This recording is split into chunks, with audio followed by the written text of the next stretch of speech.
Halo semuanya, balik lagi bareng gue Vian Rafe. Dan seperti biasa di video kali ini gue bakalan lanjutin alur cerita yang sebelumnya pernah gue upload. Dan buat kalian yang baru aja gabung di channel gue, kalian bisa langsung cek channelnya, kalian cek playlist di channelnya. Dan disitu bakalan ada berurutan rapi ya session-session sebelumnya yang pernah gue upload dan episode-episode sebelumnya yang pernah gue upload. Dan tanpa banyak basa-basi lagi, yuk kita langsung cek this out aja alur ceritanya.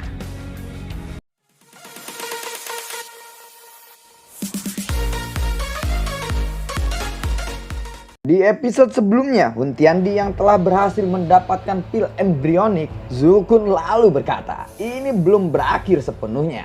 Dia bisa maju ke kelas Daudi di pihak kita. Kita juga bisa membuat seseorang naik ke kelas Daudi, ucap dari Zukun. Mendengar itu Guyuan lalu berkata, membuat Daudi? Tanya dari Guyuan. Anda tidak bercanda bukan? Ucap dari Yanzin. Penatua Zukun, sekarang bukanlah waktunya untuk bercanda, ucap dari Xiaoyan. Guyuan tidak berbicara, yang dia lakukan hanyalah menatap Zukun dengan seksama. Percayalah, aku tidak sedang main-main. Ini benar-benar berkah dari surga. Kita memang bisa juga menghasilkan Daudi elit, ucap dari Zukun.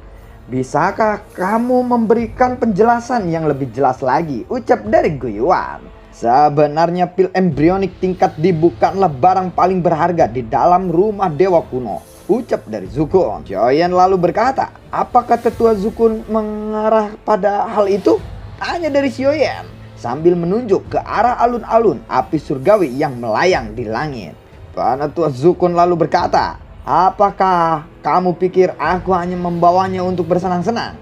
Hanya karena aku punya terlalu banyak waktu luang, ucap dari Zukun. Dia melambaikan lengannya dan ruangan berfluktuasi dan tiba-tiba mereka sudah muncul di atas alun-alun api surgawi yang besar. Ketika mereka muncul, aku tidak menemukan apapun di sini, ucap dari Li Ying. Zukun kembali berkata, apakah kalian mengetahui asal-usul dewa kuno Tuse atau lebih tepatnya identitas aslinya, ucap dari Zukun. Menurut apa yang aku tahu, dewa kuno Tuse sangat misterius. Tidak ada yang tahu asal-usulnya. Ada banyak ahli dari benua saat itu. Banyak orang-orang kuat telah melakukan yang terbaik untuk mencoba masuk ke kelas Daudi. Namun tidak satupun dari mereka yang akhirnya berhasil. Namun pada saat itu dewa kuno Tuse yang sama sekali tidak dikenal telah muncul, ucap dari Hun Yuan. Dengan kata lain, dewa kuno Tuse tidak memiliki banyak anggota klan. Mungkin tidak ada orang yang memiliki garis keturunan yang mirip dengannya, ucap dari Xiaoyan. Ya, memang seharusnya begitu. Namun ada kemungkinan juga belum ada yang menemukannya. Apakah yang kamu katakan itu benar? Ucap dari Guyuan. Itu kurang lebih benar. Ada total 23 jenis api surgawi di peringkat api surgawi. Mereka adalah api terkuat di dunia ini. Namun apakah kalian tahu apa nama api surgawi yang menepati peringkat pertama di peringkat api surgawi? Ucap dari Zukun. Hati Xiaoyan lalu bergetar. Bahkan dia yang memiliki pemahaman hebat tentang api surgawi tidak tahu apa tentang surgawi yang menduduki peringkat pertama di peringkat api surgawi. Ini karena api surgawi peringkat pertama tidak memiliki nama. Ada 23 jenis api surgawi di peringkat api surgawi. Namun posisi pertama benar-benar kosong. Apakah penatua Zukun mengetahui apa peringkat pertama dari api surgawi? Ucap dari Xiaoyan. Semua makhluk hidup memiliki jiwanya sendiri-sendiri. Itu juga sama untuk api surgawi. Berdasarkan apa yang saya tahu, pernah ada api surgawi yang terbentuk di dunia ini. Setelah sekian lama ada, akhirnya api itu bermutasi. Setelah memiliki kecerdasan, ia melakukan perjalanan ke arah magma. Berkeliaran di bawah tanah selama 1000 tahun dan melahap api untuk bertahan hidup. Api yang dilahap semuanya memiliki peringkat di peringkat api surgawi. Semua jenis api dimakan olehnya, ucap dari Zukun. Energi yang melahap sepertinya hanya Nihility Devouring Flame yang bisa seperti itu, bukan? Ucap dari Xiaoyan. Bukan. Setelah melahap 23 jenis api yang berbeda, bahkan penguasa alam seperti Nihility Devouring Flame dan Purifying Lotus Demon Flame hanya bisa bersujud kepadanya, ucap dari Zukun. Wow! Siapa yang berani menelan 23 api surgawi yang sangat kejam seperti itu? Apakah maksud penatua Zukun yang disebut nomor 1 di peringkat api surgawi itu memiliki nama sendiri?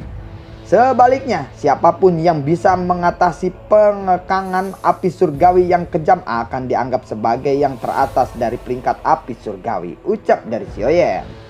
Itu logikanya. Namun menelan api surgawi kemungkinan akan mengakibatkan dua jenis api surgawi saling bertentangan dan mengakibatkan penghancuran diri. Oleh karena itu, hanya dengan berhasil bertahan hidup setelah melahap 23 jenis api lainnya, akan kemungkinan menyala api itu memenuhi syarat sebagai api surgawi nomor 1, ucap dari Zukun. Tidak terduga bahwa api surgawi teratas sebenarnya memiliki rahasia seperti itu, ucap dari Xiaoyan. Setelah semua api surgawi itu berhasil ditelan, dia menyebut dirinya sebagai God Flame. Dia kemungkinan berlatih selama ribuan tahun sebelum muncul ke dunia ini. Setelah God Flame muncul ke dunia, dia juga mendapatkan gelar lain di benua Doki. Saat itu orang-orang memanggilnya Dewa Kuno Tuse, ucap dari Zukun. Dewa Kuno Tuse adalah api surgawi peringkat pertama di peringkat api surgawi, ucap dari Zukun. Saudara Zukun, apakah yang kamu katakan itu benar? Tanya dari Guyuan. Jika memang menghitung berdasarkan usia, kalian semua bisa dianggap sebagai generasi cucuku. Siapa lagi di benua ini selain aku yang akan mengetahui dengan jelas informasi kuno seperti ini? Ucap dari Zukun. Namun apa hubungannya masalah dengan maju ke kelas Dodi? Ucap dari Guyuan. Ada dua hal di dalam rumah kuno Tuse yang paling berharga. Salah satunya adalah pil embryonik tingkat D yang diperoleh oleh Huntiandi. Yang kedua adalah esensi D yang ditinggalkan oleh Dewa Kuno Tuse itu sendiri, ucap dari Zukun. Esensi D. Hati semua orang bergetar saat mereka bergumam. Itu juga bisa dianggap sebagai warisan dari Dewa Kuno Tuse. Esensi ini adalah hal yang paling berharga di dalam rumah Dewa Kuno Tuse. Jauh melebihi pil embryonik tingkat D. Jika kita bisa mendapatkan esensi D ini, kita juga akan bisa menghasilkan Dodi, ucap dari Zukun. Lalu di mana esensi D berada? Bagaimana kita bisa mendapatkan warisan ini? Saudara Zukun, tolong jangan salah paham. Kami tidak akan mengetahui hal ini jika Anda tidak memberitahu kami. Orang yang memiliki kemampuan untuk mendapatkan warisan ini pasti Anda. Tujuan kami hanya untuk melawan Klan Hun. Kami tidak ingin merebut apapun dari Anda, ucap dari Guyuan. Seandainya aku bisa, aku pasti sudah lama memperbaiki dan menyerapnya. Bagaimana mungkin mendapatkan warisan kuno Dewa Tuse dengan cara yang begitu sederhana? Aku telah menghabiskan semua upaya, tetapi akhirnya tidak mendapatkan apa-apa, ucap dari Zukun. Bolehkah saya tahu di mana esensi D ini berada? Ucap dari Guyuan. Itu ada di dalam patung batu ini. Namun tidak ada yang bisa memasukinya. Bahkan jika kita berdua menyerang dengan kekuatan penuh kita tidak akan bisa menghancurkan patung batu ini, ucap dari Zukun. Buar! Li Ying menghantam dengan keras. Sebuah suara keras muncul. Namun Xiaoyan dan yang lainnya tercengang melihat tubuh Li Ying terpental mundur jauh ribuan kaki. Patung batu ini dilindungi oleh esensi D, ucap dari Guyuan. Iya, esensi D tersembunyi di dalam patung batu ini. Namun kita tidak dapat memecahkan batu itu dan mendapatkannya, ucap dari Zukun. Pasti ada caranya, ucap dari Guyuan. Mungkin selain itu esensi D ini bukanlah sesuatu yang bisa diserap oleh siapapun. Seseorang mungkin akan mendapatkan serangan balasan jika ia ceroboh. Karena Dewa Kuno Tuse itu adalah api surgawi, kemungkinan seseorang yang dekat dengan api surgawi akan bisa lebih bertahan, ucap dari Zukun. Xiaoyan memang mencolok untuk ini. Purifying Lotus Demon Flame telah membentuk roh api. Peluangnya untuk sukses lumayan tinggi, ucap dari Guyuan. Aku pikir mungkin lebih baik untuk kita membahas masalah ini setelah kita bisa mengeluarkan esensi D dari dalam benda ini, ucap dari Xiaoyan. Tiba-tiba Little Yi muncul dan berdiri di bahu Xiaoyan. Aku bisa membuka patung batu ini, ucap dari Little Yi. Little Yi, apakah kamu serius? Tanya dari Xiaoyan. Iya, ucap dari Little Yi. Kalau begitu silahkan coba. Tidak perlu memaksakan diri jika kamu tidak bisa melakukannya, ucap dari Xiaoyan. Little Yi kemudian mengangguk lagi. Dia menatap patung batu dan tubuh kecilnya tiba-tiba naik ke langit. Purifying Lotus Demon Flame ini intens tiba-tiba menyebar dengan cepat dari dalam tubuh Little Yi. dan berubah menjadi pilar cahaya api yang melesat ke arah patung batu tersebut. Buat! Setelah cahaya ini ditembakkan, patung batu setinggi 100.000 kaki itu tiba-tiba memancarkan gelombang aneh yang menyebar secara melingkar. Dadedot, dadedot, buar! Patung batu itu bergetar dan sebuah lubang perlahan retak dan terbentuk di dada patung batu itu. Tiba-tiba cahaya menyebar dari dalam lubang itu. Dadedot, dadedot, buar! Setelah cahaya hangat ini melekat pada tubuh mereka, Little Yi dan Yanjin dan juga yang lainnya tiba-tiba menjadi pucat. Kaki mereka langsung berlutut. Tubuh Guyuan dan Zukun di samping kelompok Li Ying juga sedikit membungkuk. Tulang mereka mengeluarkan suara retakan pada saat ini. Buar! Hanya Xiaoyan yang tubuhnya ditutupi dengan beberapa api surgawi yang berada di atas, yang masih bisa bertahan dengan tekanan seperti ini. Cahaya tipis menyapu alun-alun. Setelah itu cahaya itu mulai perlahan menarik diri dari Guyuan dan yang lainnya, dan berubah menjadi sinar cahaya yang menyelimuti Xiaoyan yang masih tetap berdiri. Guyuan dan yang lainnya berdiri setelah sinar cahaya keluar dari tubuh mereka. Mereka semuanya terkejut melihat pemandangan ini. Zukun lalu berkata, "Orang yang beruntung, kamu memang yang paling cocok di antara kita. Xiaoyan, sepertinya kami hanya bisa mengandalkanmu kali ini," ucap dari Zukun.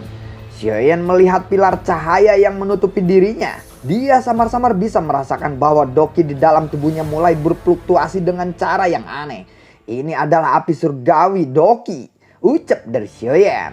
Doki di dalam tubuhnya ditempa dengan menelan banyak api surgawi menggunakan mantra api. Karakteristik semacam ini mirip dengan dewa kuno Tuse. Xiaoyan, tampaknya warisan dewa kuno telah memilihmu, ucap dari Guyuan. Mereka mulai menanggupkan tangan mereka dan memberi selamat kepada Xiaoyan.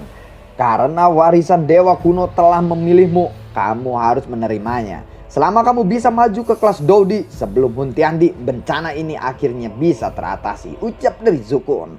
Semuanya yakinlah bahwa aku Xiaoyan pasti akan melakukan yang terbaik, ucap dari Xiaoyan. Untuk klan Hun dan Huntiandi, kita akan melakukan yang terbaik untuk menghentikan mereka. Mudah-mudahan kita bisa bertahan sampai kamu keluar dari semedimu, ucap dari Yanzin. Aku ingin membuat alun-alun ini menjadi makam surgawi jika aku bisa lebih banyak menghemat waktu, ucap dari Xiaoyan. Makam surgawi ya? Ya, ini ide yang bagus. Aliran waktu lebih lambat di tempat itu dibandingkan dengan dunia luar. Dengan cara ini kamu akan bisa menghemat waktu, ucap dari Guyuan. Jangan buang waktu lagi, aku akan bertindak sekarang, ucap dari Xiaoyan. Setelah itu dia melambaikan lengannya, lalu retakan spasial besar muncul di langit dan menyebar, membentuk persegi dan mengurung patung batu ke dalamnya. Paman Gu, jika aliansi ini dikalahkan dan tidak bisa bertarung, tolong hancurkan batu giok ini. Aku akan segera keluar dari semedi, ucap dari Xiaoyan. Sepotong batu giok spasial terbang menuju Guyuan. Guyuan mengangguk setelah menerima potongan batu giok spiritual itu. Aku akan memberitahu Sun Er dan yang lainnya tentang masalah ini, ucap dari Guyuan. Xiaoyan menangkupkan kedua tangannya ke arah semua orang. Dia mengangkat kepalanya dan melihat ke arah kuali cahaya di langit yang jauh. Di tengah kuali cahaya ada lautan darah yang menyebar. Tampaknya ada sosok manusia yang samar-samar duduk di tempat itu. Huntiandi, selanjutnya mari kita lihat siapa yang akan menjadi yang pertama mencapai tahap itu, ucap dari Xiaoyan. Dia tiba-tiba berbalik dan berjalan ke celah spasial yang perlahan menutup. Setelah itu sosoknya dan retakannya pun menghilang. Mudah-mudahan kita akan bisa bertahan sampai Xiaoyan keluar dari semedinya, ucap dari Guyuan. Lalu dia dengan cepat mendarat di aula besar. Semua orang terburu-buru mengikuti. Selanjutnya banyak perintah dikeluarkan secara tertib. Tentara aliansi yang sangat besar dimobilisasi pada saat ini. Di tengah lautan darah, sosok dengan rambut berserakan duduk di atasnya. Riak ini, apakah aku salah, ucap dari Huntiandi. Dia bergumam pada dirinya sendiri. Fluktuasi tiba-tiba muncul di belakangnya dan manusia api muncul. Itu adalah Nihility Devouring Flame. Bagaimana situasi klan? Tanya dari Huntiandi. Lebih dari 1 juta warga keturunan telah dilemparkan ke dalam kolam darah. Namun itu masih tidak cukup untuk mempertahankan formasi, ucap dari Nihility Devouring Flame. Lemparkan semua warga keturunan yang telah kita tangkap dari klan Ling, Shi, dan Yao ke dalam kolam darah. Jika masih kurang juga, lemparkan juga warga keturunan klan kita ke dalam kolam darah. Aku membutuhkan energi yang cukup untuk menyelesaikan langkah terakhirku. Menyelesaikan pil ini, ucap dari Hun Tiandi. Bahkan warga keturunan klan kita juga harus dibuang ke kolam darah. Para sesepuh pasti akan keberatan soal ini, ucap dari Nihility Devouring Flame. Kamu pasti tahu cara menghadapi mereka, bukan? Ucap dari Hun Tiandi. Nihility Devouring Flame akhirnya mengangguk. Tenang, begitu aku bisa naik level, aku juga akan memikirkan sebuah cara untuk semuanya bisa melakukan terobosan, ucap dari Hun Tiandi. Baiklah kalau begitu, aku akan melakukan apa yang kamu katakan, ucap dari Nihility Devouring Flame. Dia mengangguk. Setelah itu tubuhnya bergerak dan dia menghilang dari lautan darah. Hun Tiandi tersenyum puas saat dia melihat tempat di mana Nihility Devouring Flame telah menghilang. Ekspresi aneh yang samar melintas di matanya. Klan Hun mampu bertahan hingga hari ini karena Nihility Devouring Flame. Di hati banyak sesepuh mereka bahkan menganggap Nihility Devouring Flame sebagai orang terpenting dalam klan Hun. Karena selama dia ada, klan Hun tidak akan menurun karena masalah garis keturunan. Bahkan Hun Tiandi mungkin tidak sepenting Nihility Devouring Flame di hati anggota klan Hun. Situasi ini diketahui oleh Hun Tiandi, namun dia tidak pernah berbicara apapun tentang ini. Ini karena dia mengerti bahwa klan Hun memang perlu mengandalkan Nihility Devouring Flame. Namun ketergantungan semacam ini akan hilang mulai sekarang dan seterusnya. Pada saat itu Nihility Devouring Flame tidak lagi berguna. Jika aku menjadi Dodi, aku tidak lagi memerlukan dia, ucap dari Hun Tiandi. Nihility Devouring Flame yang telah keluar dari alam Hun melihat kolam darah besar di bawahnya. Ada aliran orang yang terus-menerus dilemparkan ke dalamnya dari sekitar kolam darah. Nihility Devouring Flame menyaksikan adegan ini dengan acuh tak acuh. Api hitam di atas jarinya tiba-tiba menyala. Lalu tubuhnya sedikit menegang. Kedua tinjunya perlahan mengepal. Di makam surgawi Xiaoyan berdiri di alun-alun. Matanya menatap patung batu dewa kuno yang sangat besar di depannya. Setelah itu tubuhnya perlahan naik ke udara. Dan dia berhenti di lubang yang berada di dada patung batu tersebut. Permukaan lubang dipenuhi dengan riak air seperti kilauan yang samar. Cahaya ini mungkin tampak lemah, tetapi Xiaoyan tidak berani meremehkannya. Little Yi juga melintas dan muncul di bahu Xiaoyan saat ini. Fiery Lotus Demon Flame melonjak dan melilit tubuhnya. Keberhasilan atau kekalahan akan ditentukan oleh ini, ucap dari Xiaoyan. Xiaoyan menembus cahaya itu. Dia merasakan semacam penyelidikan yang menyapu ke permukaan tubuhnya. Segala sesuatu di dalam tubuhnya termasuk bahkan jiwanya tidak bisa lepas dari pemeriksaan ini. Meskipun Xiaoyan sedang diperiksa dengan hati-hati, untungnya cahaya itu tidak menunjukkan penolakan apapun terhadap Xiaoyan. Tiba-tiba mata Xiaoyan menjadi silau. Dia merasakan pusing. Kebingungan ini berlangsung sesaat. Setelah Xiaoyan akhirnya pulih, dia tiba-tiba menemukan bahwa lingkungan di sekitarnya telah mengalami perubahan drastis. Api cemerlang memenuhi matanya. Tidak diragukan lagi, ini adalah lautan api.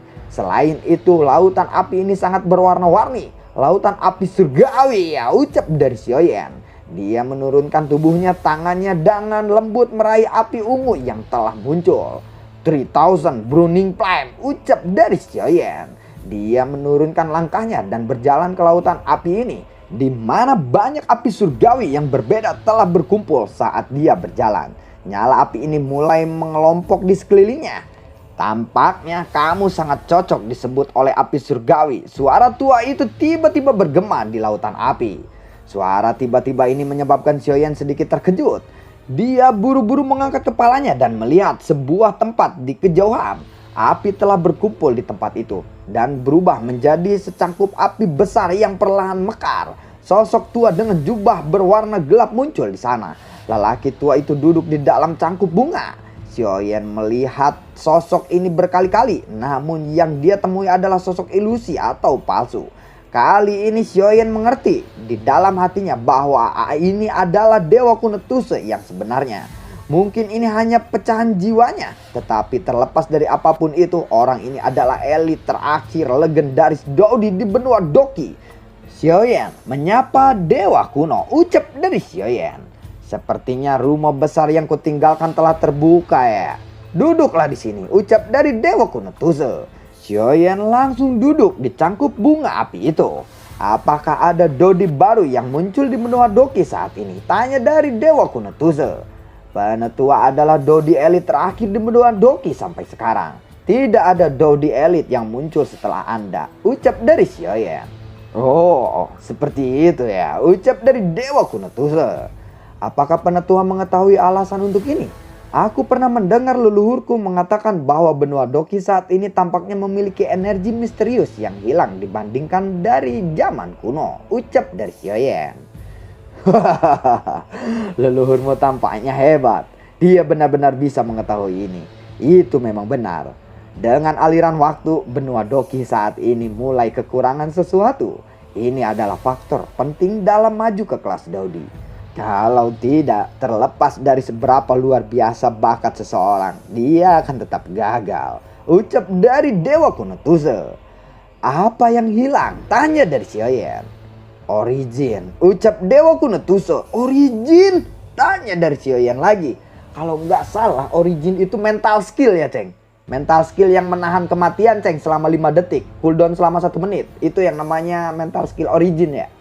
Gua baru sadar ternyata origin itu ada sejarahnya, anjir. Berarti emang benar ya, pantas yang punya mental skill origin itu susah mati, bro. Oke, lanjut. Pada zaman kuno, beberapa ahli menyebut hal ini sebagai origin key. Ini adalah teknik misterius yang terbentuk dengan dunia. Hanya setelah menyerap origin key, orang itu akan berhasil menembus penghalang kelas Dodi.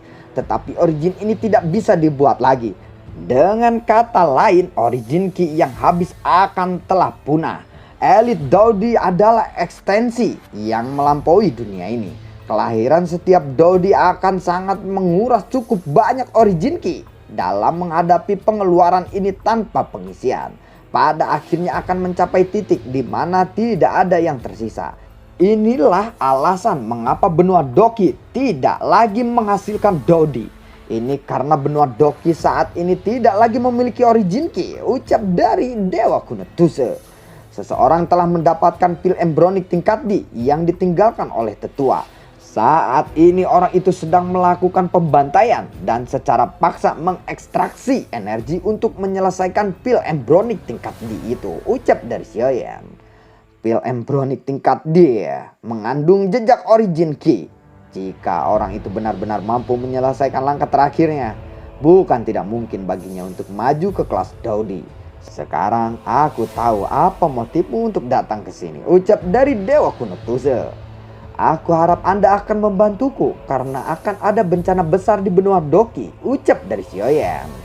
Aku tidak terlalu tertarik apakah ada musibah atau tidak. Kamu mungkin harus menyadari identitasku. Namun karena kamu bisa datang ke tempat ini, kamu adalah orang yang paling cocok untuk mewarisi warisanku. Itu juga jika kamu bisa, ucap dari dewa kuno Tuze. Penetua, terima kasih atas bantuanmu, ucap dari Xiaoyan. Dewa kuno Tuze tersenyum dan melambaikan tangannya. Dia tiba-tiba memberi isyarat kepada Xiaoyan. Sekelompok api merah muda segera naik dari tubuh Xiaoyan dan berubah menjadi bayi api seperti yang muncul di tangannya. Itu adalah Little Yi. Dewa kuno Tuze selalu berkata, Purifying Lotus Demon Flame. Sudah lama kita tidak bertemu.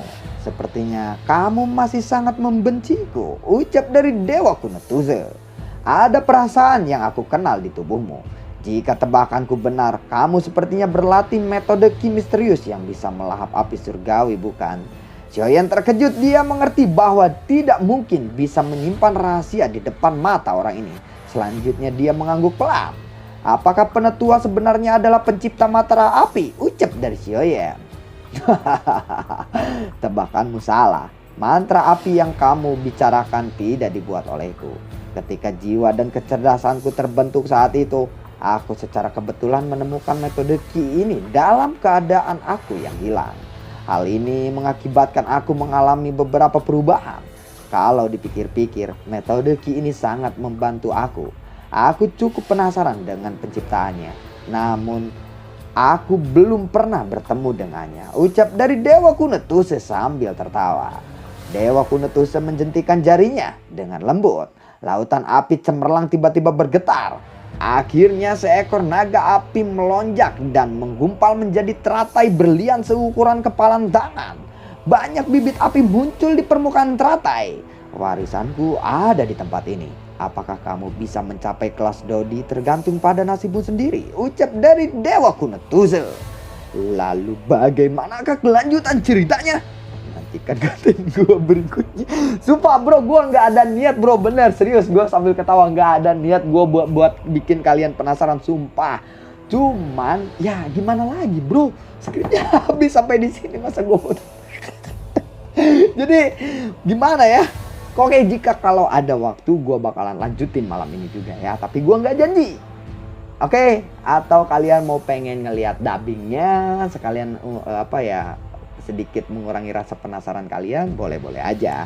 Ya, gue selalu ucapin terima kasih banyak buat kalian yang sudah mendukung channel ini hingga dari awal hingga akhir, dan gue selalu berterima kasih banyak buat kalian yang sudah memberikan sedikit donasinya lewat link Saweria di bawah kolom deskripsi.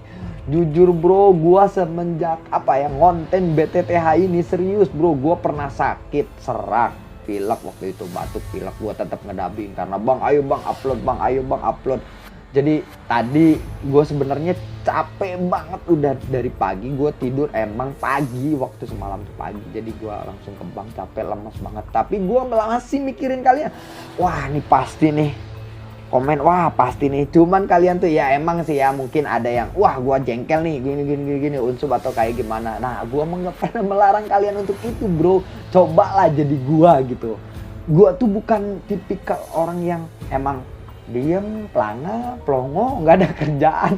Gue juga punya urusan, apalagi gue punya istri sekarang, ngurusin ini itu. Pasti ada lah satu hari aja. Selama ini gue belum pernah libur loh satu hari pun. Kecuali pas nikah doang. Sakit aja gue bikin konten, kurang apa, tapi di mata kalian kurang terus gue. Heran kan gue. Oke, terima kasih banyak semuanya dan semoga sehat selalu untuk kalian. Assalamualaikum, dadah.